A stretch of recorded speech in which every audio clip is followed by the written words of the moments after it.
Jejuns. Você sabe por que jejuamos? Temos o Yom Kippur, daqui a pouco, o dia 9 de Av. Mas o que Deus ganha com o povo passando fome? Qual o objetivo? Qual o sentido de jejum?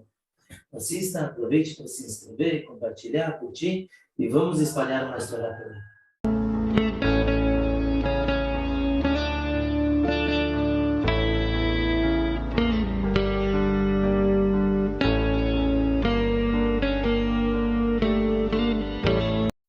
No momento, estamos nos 9 dias entre o início do mês de Av e até Tisha B'Av, o 9 de Av, a destruição do templo sagrado. Começamos as 3 semanas com o jejum de 17 de Tammuz, terminamos com o jejum 9 de Av. Daqui a pouco teremos mais 2 jejuns, Yom Kippur, Gedalia, e Yom Kippur. Então, hoje, eu queria abordar um pouquinho qual é o significado do jejum. Por que a gente faz esses jejuns? Qual é o sentido de não comer? O que Deus ganha com isso? O Yom Kippur consta claramente na Torá que devemos fazer a alma se apertar. E qual é o aperto da alma? Nossos sábios ensinam que é o jejum, que é tudo aquilo que corre risco de vida, quer dizer, risco de morte, tudo aquilo que pode fazer a alma sair do corpo, é aquilo que devemos fazer no dia de Yom Kippur. Aprendemos então o jejum. Mas por quê? Prepararam para pensar? Todo mundo conhece. A gente passa fome 25 horas, 26 horas às vezes, geralmente. Qual é o motivo disso? Então, primeiro, temos que saber quais são os jejuns da Torá. Pela Torá, temos apenas um, Yom Kippur. Então, peraí, Rabino. A gente vai jejuar daqui a uma semana, jejuamos 2 semanas atrás. Quantos jejuns existem de fato? Então, primeiro na Torá temos o Yom Kippur, o dia do perdão, no dia 10 de Tishrei. Depois temos 4 jejuns dos profetas. Os profetas nos ensinam que devemos jejuar no dia 10 de Tevet, lá por dezembro. 10 de Tevet, quando lembramos o cerco dos romanos na cidade de Jerusalém. Depois temos o jejum de 17 de Tammuz, que é quando os inimigos, 3 anos depois do cerco, os inimigos quebraram as muralhas de Jerusalém e adentraram a cidade. E 3 semanas depois, o dia 9 de Av, quando lembramos a própria destruição do templo. Temos também, no dia 3 de Tishrei, o dia seguinte de Rosh Hashanah. Esse poucos conhecem, todo mundo vem para a sinagoga Rosh Hashanah e Yom Kippur, mas tem um jejum no meio, que é 3 de Tishrei, quando lembramos o assassinato de Gedalia, ele que foi o último general, quer dizer, o último líder judeu antes da diáspora. Temos também, esses são então os 4 jejuns rabínicos, 10 de Tevet, 17 de Tammuz, 9 de Av e 3 de Tishrei. Na realidade, um detalhe interessante, o assassinato de Gedalia não foi no dia 3 de Tishrei, foi no próprio Rosh Hashanah. Mas sendo que numa festividade nós não podemos jejuar, então se postergou o jejum logo depois da festividade, no dia 3. Depois temos também o jejum de Esther. Esse já não é nem da Torá, nem dos profetas, é dos rabinos, Rabanan, que eles decretaram jejum logo antes de Purim, para lembrar o jejum que o povo fez, que Esther fez, quando o povo foi batalhar, foi se defender do Haman e seus inimigos. Na realidade, quando vamos para a batalha, temos que jejuar. Só que se um soldado jejua, ele pode não ter forças para batalhar, isso é proibido. Então, a rainha Esther foi a única que jejuou, porque foi a única que não precisou se defender dos inimigos. Tem mais detalhes sobre isso no Shiur, na aula que demos sobre a rainha Esther. Então, temos bastante jejum. Tem também o jejum dos primogênitos, na véspera de Pesach. Somente os primogênitos nascidos de parto normal, homens nascidos de parto normal, devem fazer esse jejum. Mas isso já é uma coisa muito mais particular. Quando temos um problema, temos que jejuar. Quando tem uma peste, quando tem uma guerra. Muita gente quis fazer jejum no começo do Covid, da pandemia, por ser uma praga que afetou muita gente. E temos jejuns particulares, que cada pessoa vai fazer de acordo com seu ponto na vida. Por exemplo, um noivo. Um noivo é correto ele jejuar no dia do casamento. Se não é um início de mês, ou não está numa época, por exemplo, Hanukkah, que é proibido jejuar, aí ele não jejua. Mas, de forma geral, se ele casar num dia normal, ele deve jejuar, o noivo e a noiva jejuam no dia do casamento, e isso é considerado como se fosse um pequeno Yom Kippur. Um outro exemplo de jejum particular é quando uma pessoa tem um sonho muito ruim, um sonho bem realista, e que ele sente que pode trazer alguma coisa ruim para ele, ele pode jejuar. É interessante que esse jejum pode ser feito no Shabat. Então vamos dizer que na sexta-feira à noite ele sonhou, a pessoa sonha uma coisa muito ruim, no Shabat de manhã ele pode fazer o jejum, mas se ele jejuar no Shabat, ele tem que fazer depois um outro jejum para pedir perdão para Deus pelo que ele fez no Shabat. Quer dizer, é errado jejuar no Shabat. Se a pessoa tem um medo tão forte, ele pode jejuar no Shabat. E existe também um jejum de tchuvá, de arrependimento. Quando a pessoa peca, ela tem que fazer alguns jejuns, e vamos abordar mais para frente. Agora é interessante que a Torá é completamente contra passar fome. Não existe na Torá a mitzvah de se fazer sofrer. Falamos do Yom Kippur, da alma se sentir apertada, mas o foco no Yom Kippur não é o próprio sofrimento. A gente não pode usar o jejum, por exemplo, para chamar atenção. Tem greve de fome. Nos anos 80, em Israel, tem um grupo de médicos que fizeram greve de fome. E os rabinos avisaram que se Deus nos livre, um médico está fazendo essa greve, e ele vai curar alguém, vai fazer uma cirurgia, e ele erra por conta da fome, a gente sabe que a pessoa com fome não consegue se concentrar, se ele faz isso, ele erra, é como se ele fosse um assassino. A Torá é contra a pessoa simplesmente passar fome.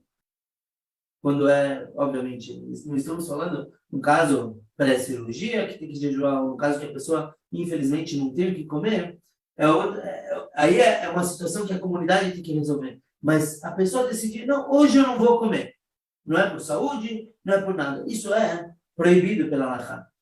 Então, qual é o motivo que uma pessoa assim jejua? Qual é o motivo que daqui a 5 dias, 6 dias, a gente vai passar 24 horas sem comer? Inclusive, entre parênteses, de Shabat, esse ano cai no Shabat, mas no Shabat é proibido jejuar. Então, a gente posterga para o dia 10 de Av, para o domingo.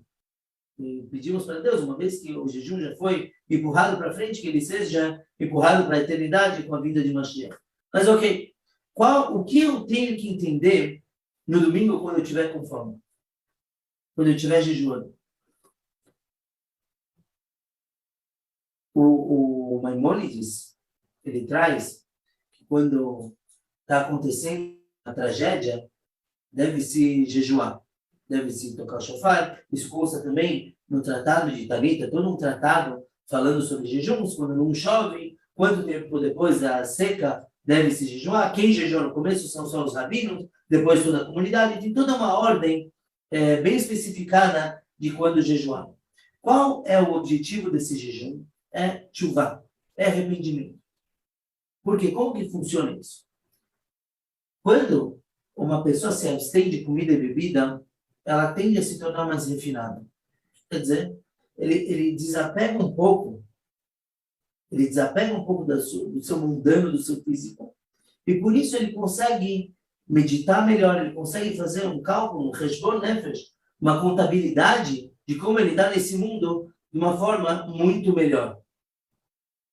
Tanto que, quando o tribunal tinha que julgar um caso de pena capital, todos os juízes deveriam jejuar naquele dia. Por quê? Porque uma vez que eles estão julgando uma coisa muito séria, uma coisa muito com um resultado muito grave, então eles deveriam jejuar para realmente ter certeza que eles não estão cometendo nenhum erro.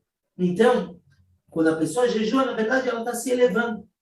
É como falamos no Yom Kippur, que a pessoa jejua, ela se compara com um anjo. O anjo não come, logo a pessoa também não come. Quer dizer, não é o conceito de sofrer, mas sim o conceito de se elevar.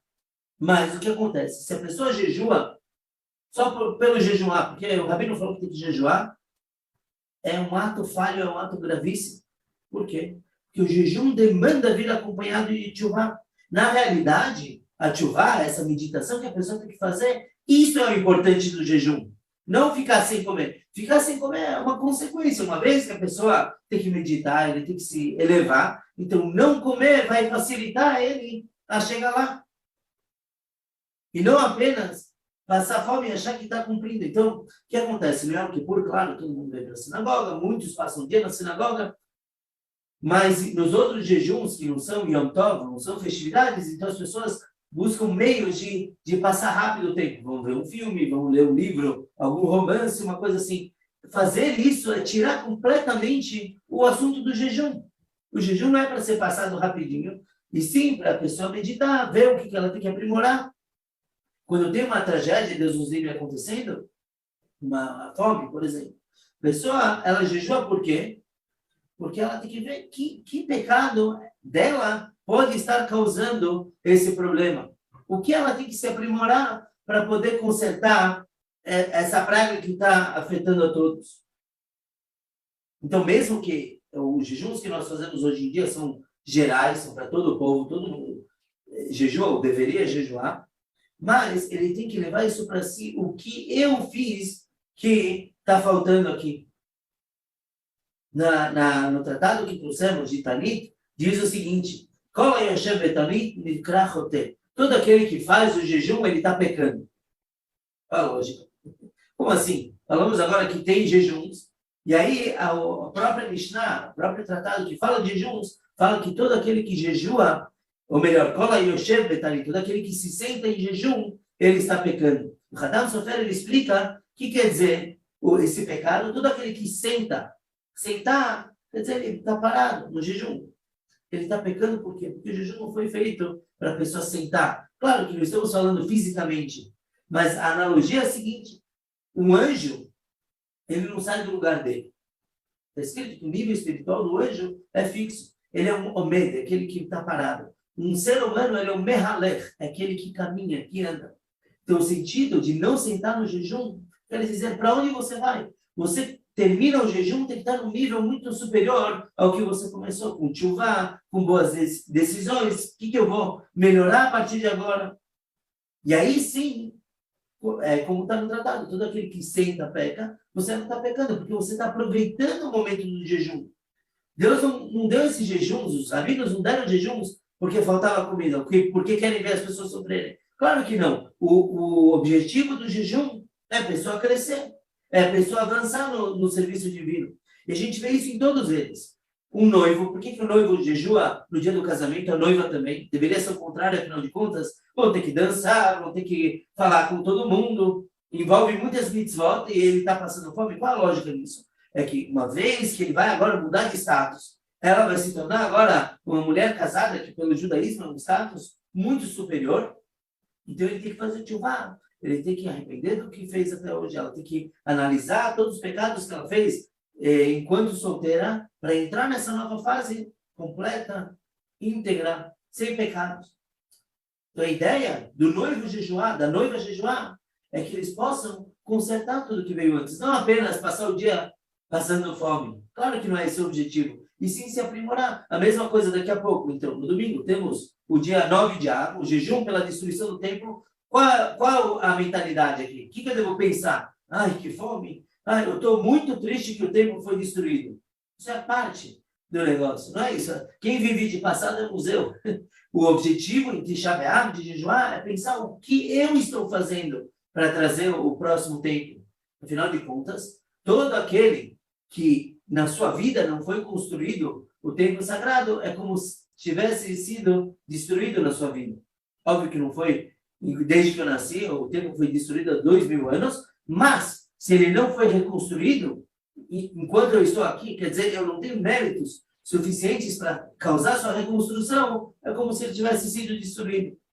Então, em Tisha B'Av, a gente vai sentar em jejum e fazer as rezas, não é só porque tem que jejuar, não é só porque tem que falar palavras que estão escritas, muito pelo contrário, é pensar o que eu posso fazer, por que isso ainda não aconteceu e como fazer para sim acontecer. Sabemos que é uma responsabilidade de todo o povo, todo mundo tem que trazer Mashiach, mas eu não posso pensar por todos, eu tenho que pensar na minha parte, o que eu devo fazer. E com certeza, todo mundo tem o que fazer.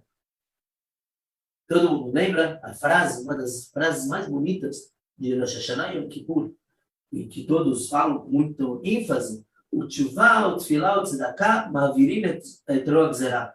Que a tshuvah, o arrependimento, a tefilá, a reza, e a tzedakah, fazer caridade, anulam todo e qualquer decreto. Como funciona isso? Quando a pessoa ela faz tshuvah, ela retorna a Deus, ela consegue, ela se une de forma tal que ela consegue anular o decreto, ela está acima disso. Para ajudar a fazer tshuvah, então temos o jejum. O jejum causa, ou deveria causar, que a pessoa medite, anule suas averot, seus pecados, e assim anule os maus decretos. Os persas sabiam disso. Quando os persas dominaram o povo judeu, eles proibiram, entre proibir Shabbat e outras mitzvot, proibiram jejuns. Por quê? Porque eles sabiam que se os judeus se reunissem e fizessem jejuns, com a tshuvah que acompanha, eles conseguiriam anular os decretos deles também. Então era proibido. Essa é a força do jejum, da tshuvah, do arrependimento, do retorno, da meditação. Mas obviamente que o passar fome em si não é o objetivo. Um tempo atrás, contamos na Avdalá, toda semana contamos uma história, e tivemos uma história, certa vez, de que um Hassid falou que os judeus simples de Israel são simples demais, falou para o seu Rebbe, e aí o Rebbe contou uma história. Contou que certa vez tinha um camponês que ele ia toda semana para o rabino dele, ele não sabia rezar. Então ele falou, rabino, me fala como vai ser essa semana. O que eu rezo no domingo, na segunda, o que eu rezo na terça, na quarta, na quinta, no Shabbat. Porque às vezes tem mudanças na reza. Tem o Rosh Chodesh, tem o começo do mês, então já tem que acrescentar uma parte. Às vezes tem o jejum, já se reza outra coisa. Então o rabino toda semana anotava para ele o que ele deveria rezar. E aí ele voltava para a fazenda dele, feliz, e fazer o seu serviço a Deus. Certa vez, na festividade de Sukkot, que é o início do outono, logo antes do outono lá em Israel, ele foi para o rabino e falou, rabino, me passe, por favor, as próximas 3 semanas, 4 semanas de reza. Por quê? Porque agora vai começar a chover e eu não vou conseguir vir para Jerusalém para pegar com o senhor as rezas de cada semana. Então, por favor, me indique tudo. O rabino deu para ele e ele voltou para casa. Só que naquele ano começou uma seca muito forte. Teve uma seca que foi muito grande, nenhuma nuvem no céu. Então, os rabinos, como consta no tratado de Tanit, decretaram jejuns. E num dado dia, aquele homem, vendo que não chovia, ele foi para Jerusalém. E aí ele viu uma pessoa, ele não viu, ele chegou em Jerusalém, não viu ninguém na rua, ele falou, ué, será que eu viajei no Shabat, que não tem ninguém trabalhando? Ele viu um homem de talit e tefilin, a gente põe só no Shabat, então ele sabia que não era Shabat, e ele foi falar para o homem, cadê todo mundo? Aí o homem falou, como? Cadê todo mundo? Está todo mundo na sinagoga, hoje é um jejum.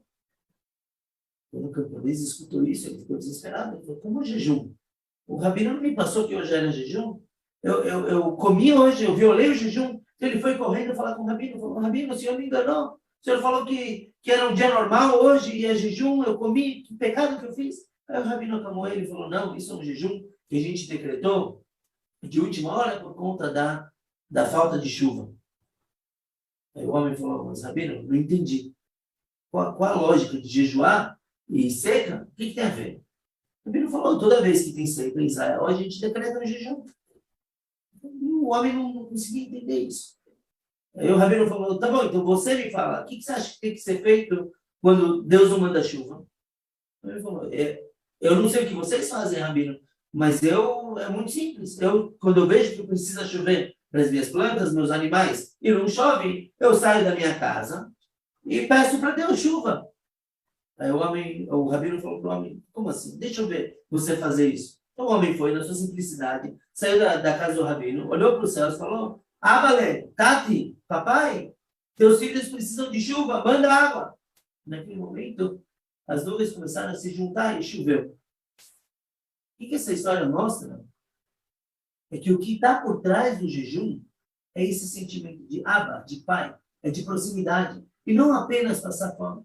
Se uma pessoa é muito triste, a pessoa ele vem para a sinagoga, ou ele senta em casa jejuando, e ele não entendeu essa mensagem, ele passou fome à toa. Não é que então a pessoa fala, já que eu não entendo nada disso, eu não vou jejuar. Não, tem que jejuar, mas também tem que carregar de sentido, e não apenas deixar de comer per si. Agora, de onde vem, qual é a origem do jejum? Tem uma origem muito prática. Porque, se a gente pensar, não tem muita lógica. Uma vez trouxemos um shiur que a pessoa peca com o olho, porque ele vê o que não devia, peca com a mão, porque ele come ou fala o que não devia, peca com a boca, porque come ou fala o que não devia, peca com a mão, mexendo, batendo, fazendo o que não deve, e na hora de se arrepender, quem sofre é o estômago. Qual é a lógica? Então, como falamos, primeiro que isso traz a elevação para a pessoa, ela se refina para poder fazer tchuvá, mas também o não comer é relacionado aos sacrifícios. Antigamente, quando uma pessoa pecava, ele se arrependia, ele ia para o templo e levava um sacrifício chamado olá. Era um sacrifício que ele era todo entregue para Deus. Qual é o objetivo desse sacrifício? Na realidade, pela lei, a pessoa pode só se arrepender, falar para Deus, desculpa, não vou mais pecar, quer dizer, meus olhos não vão mais pecar, minha boca não vai mais pecar. Mas por que ele tinha que trazer um sacrifício? Porque Deus, ele perdoa. Com aquela frase, a pessoa perdoa e esquece, mas não esquece que perdoou.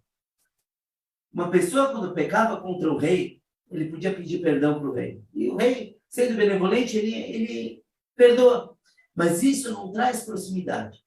O rei vai lembrar que a pessoa pecou, está perdoada, mas não deixa próximo. Se a pessoa quer se aproximar do rei, então ele dava um presente. E aí, com esse presente, o rei se sentia mais próximo, como se fosse um suborno emocional, e o rei se sente mais próximo. A mesma coisa com o Corban. O Corban, o sacrifício, vem da linguagem de Kiruv, de se aproximar com Deus. Então, através desse sacrifício, isso trazia a proximidade.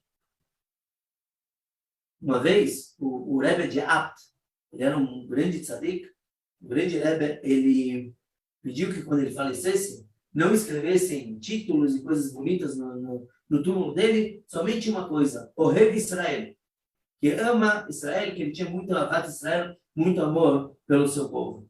Inclusive, o livro dele leva o mesmo título. Isso sim, ele queria que caracterizasse, ele realmente amava as pessoas. E uma vez, veio uma pessoa que tinha pecado, e veio pedir uma forma de penitência para o Rebbe. Rebbe, que me ajuda, eu me arrependi do que eu fiz, e por favor, me dê uma forma de consertar. E o Rebbe zombou dele, deu um sorriso. Ninguém entendeu, imagina, um homem chorando veio para o Rebbe riu dele. E de novo o Rebbe riu. De novo, aquele homem não aguentou ver isso, falou, poxa, eu estou perdido. Ele foi num canto da sinagoga e ficou chorando lá. Os alunos vieram perguntar para o Rebbe, o que aconteceu? Por que o senhor zombou dele? E o Rebbe explicou. Ele sempre afirmava que a sua alma havia sido de um Kohen Gadol, de um sumo sacerdote em outra vida. Tem sábios que conseguem perceber de onde vieram. Ele falava que ele tinha sido um sumo sacerdote. E ele contou que uma vez, uma pessoa pecou na época do templo. E ele se arrependeu, ele foi comprar um sacrifício para compensar o pecado. E aí, quando ele foi comprar, era uma ovelha, se eu não me engano. O vendedor viu que ele estava pegando justo aquele animal, cada sacrifício tinha um animal específico, e ele falou, o vendedor falou, você pecou, né? Tá pagando os pecados. Isso machucou muito o homem. Aí ele estava andando com o animal dele em direção ao templo, e crianças viram ele com aquela ovelha, começaram a rir. Seu pecador, seu pecador. E isso foi deixando ele cada vez mais para baixo. Quando ele chegou no templo, o Rebbe de Apt falou que o sumo sacerdote era a mesma alma dele. Chegou para aquela pessoa, viu ele chorando e falou, calma, meu amigo, todos pecam, todo ser humano já pecou, não fique assim. Isso acalmou um pouco o homem. O Rebbe de Apt, então, falou para os seus alunos, e quando esse homem entrou, eu vi a alma dele, eu vi que era a mesma alma daquele pecador. E aquilo que eu acalmei ele na outra vida, fez com que a tchuvá dele, o arrependimento dele, não fosse completo, não fosse 100% sincero. Então, uma manchinha ficou na alma dele. Ele fez o sacrifício, ele sim retornou para Deus, mas como eu acalmei ele, então não foi 100%. Por isso que agora, quando eu zombei, como se fosse dele, ele conseguiu consertar não só o pecado dele de agora, mas também aquele lá atrás. Porque esse é o propósito da tchuvá, do arrependimento. Esse, então, é o propósito do arrependimento, do corban, do sacrifício, do jejum, tudo isso é retornar para Deus. Agora, o que tem a ver o sacrifício com o jejum?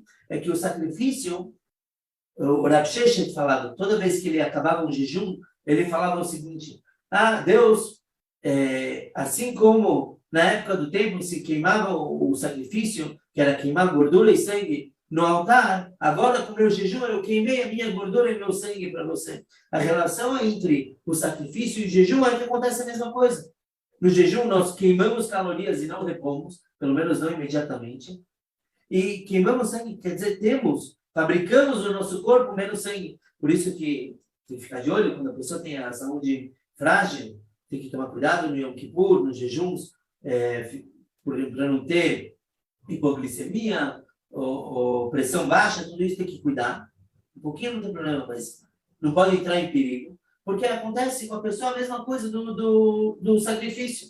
Tem menos sangue e menos gordura. Essa é a relação. Então, enquanto na época do templo, as pessoas ofereciam sacrifícios, depois do templo as pessoas passaram a jejuar para compensar. Então, vimos dois pontos. Tem o ponto do jejum, que deixa a pessoa mais refinada para fazer uma boa contabilidade para Deus, e o outro que é no lugar do próprio sacrifício. E muitas vezes, muitas pessoas jejuavam, só que com o tempo isso foi diminuindo. E no Tânia, Miguel Etativá, nos primeiros capítulos, o Alter Rebbe, o primeiro Rebbe de Lubavitch, ele explica como funcionam os jejuns. Realmente tem pecados, tem inclusive um livro que só trata disso, de que cada pecado é um número de jejuns. Então, se a pessoa comeu o que não deveria, tem que jejuar tantos e tantos jejuns. Isso era em outras épocas, quando as pessoas aguentavam. Hoje em dia, isso pode ter um efeito contrário. Por quê? Imaginem que hoje em dia somos muito mais fracos e frágeis do que antigamente. A gente vê sobre sábios que jejuavam semanas inteiras, só não podiam no Shabat, comiam no Shabat, e depois passavam a semana toda jejuando. Hoje em dia a gente não aguenta. Nosso corpo é muito mais frágil. Hoje em dia a gente não aguenta um monte de comidas. Naturalmente, o corpo reage a isso.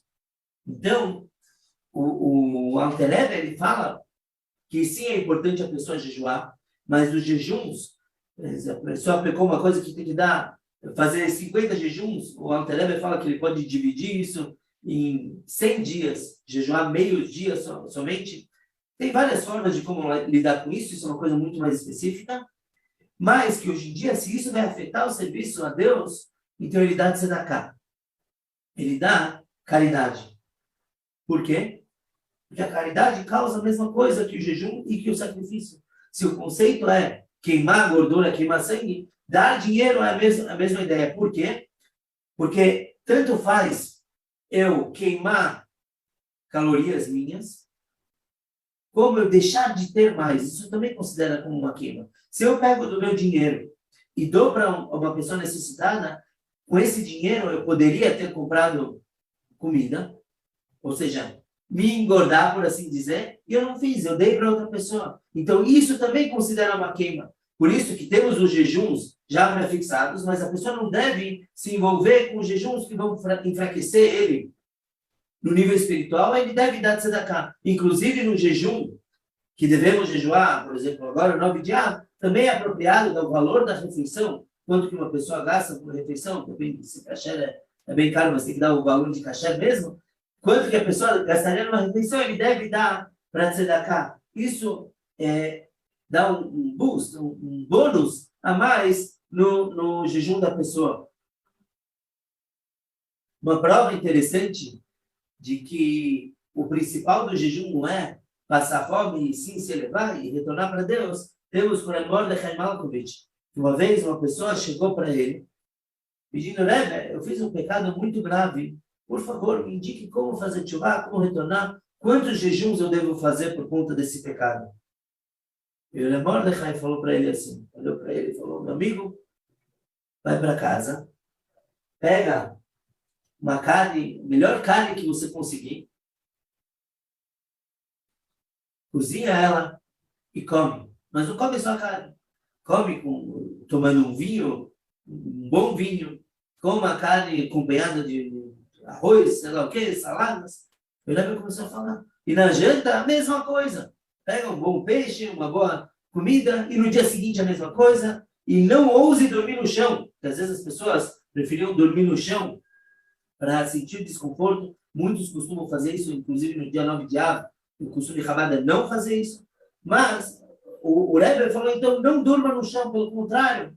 Se você puder, compre um colchão melhor, durma bem, coma bem, e volta daqui a um mês.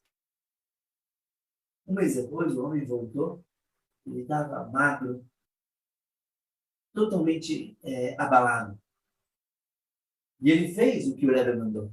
Mas, toda vez que ele ia comer, ele ficou com aquele sentimento, puxa vida, eu pequei para Deus, e agora eu estou comendo essa refeição tão farta, eu não acho que eu mereço isso. Quando ele ia dormir, ele falava, poxa, estou dormindo bem, mas eu queria consertar o meu pecado. Esse pensamento era o que o Rebbe queria. Passar fome não tem sentido nenhum. A tchuvá, o pensamento de que eu deveria ser melhor, é o que a gente deve almejar. Isso o Rebbe conseguiu fazendo aquela pessoa comer e não passando fome. Então agora vamos chegar no jejum de Tisha B'Av, vamos aproveitar. Não é legal o jejum, mas não é para ser legal. Isso que o pessoal fala, só um calo. Costuma mandar antes de cada jejum, para as pessoas terem um jejum fácil, não é essa a ideia. Para que tenhamos saúde todos, mas a ideia do jejum não é ser fácil, não é, ligar Netflix de manhã até a noite e não sentir fome nenhuma. Não é isso.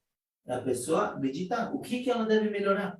Deus nos livre. Passar o jejum batido só passando fome é uma pena, é à toa. Vamos então aproveitar. Está chegando o jejum, que seja empurrado com a vida do Mashiach. Mas se tivermos que fazer jejum, vamos aproveitar para fazer introspecção, ver o que a gente pode melhorar, porque esse é todo o objetivo. Se tiver alguma pergunta, agora é a hora. Se não, Bezrat Hashem, nos vemos semana que vem para o nosso shiur. Falaremos sobre um assunto mais leve, um assunto de paz e amor. Afinal de contas, depois de Tisha B'Av, a gente só fala de Tu B'Av, conhecido também como o Dia dos Casais, alguns chamam de Dia dos Namorados da Torá. Bezrat Hashem, que possamos aproveitar bastante. Lembrando aqui na sinagoga, estamos em reforma, então, se Deus quiser, a gente vai conseguir acabar até o Shabat. Vamos avisar se vamos ter ou não o serviço aqui na sinagoga. É claro que teremos somente se estiver tudo bonitinho para todos, mas que possamos nos reencontrar, então, se não esse, no próximo Shabat. E essa semana, os avisos dos 9 dias, não devemos usar roupa nova, inclusive as roupas lavadas, tudo a gente costuma apoiar no chão um pouquinho para não usar tão bonito nesses dias pelo luto do tempo sagrado. Não comemos carne nem tomamos vinho, com exceção do Shabat. Não cortamos cabelo, não escutamos música. E, bom, como o jejum foi empurrado para o domingo, então ele começa no Shabat à tarde. Eu vou passar direitinho os horários, durante a semana, mas se Deus quiser, não vamos precisar jejuar, é sempre bom frisar isso. E domingo de manhã não colocamos tefilim. Quem costuma colocar cedo, todos temos que colocar sempre cedo. Mas no dia de Tisha B'Av, 9 de Av, colocamos tefilim e talit somente à tarde, por serem mitzvot que alegram, não um dia de alegria, então colocamos somente à tarde. No próprio Tisha B'Av, 9 de Av, não usamos calçado de couro, não comemos nem bebemos, não podemos tomar banho, não passamos cremes, não se pode ter relações maritais, e até o meio-dia de domingo, sentamos em lugar baixo exatamente como um enlutado. Também não se cumprimenta as pessoas. Por conta disso, não teremos a Havdalah online nesse sábado à noite, porque não tomamos vinho, não podemos, fazemos a Havdalah somente no domingo, se Deus quiser. שבא לבית המקדש במהרה בימינו ותן חלקנו בתורתך, que em breve o templo sagrado seja reconstruído, como deve ser o terceiro templo lá em Jerusalém, com Kibbutz Galuyot, com todos nós retornando para a terra de Israel, que tenha paz de todas as nações, para todos saúde, para todos alegrias, Naches, Gezit, Alegut Zachim, se Deus quiser. Mashiach now, escolha para todos que participaram.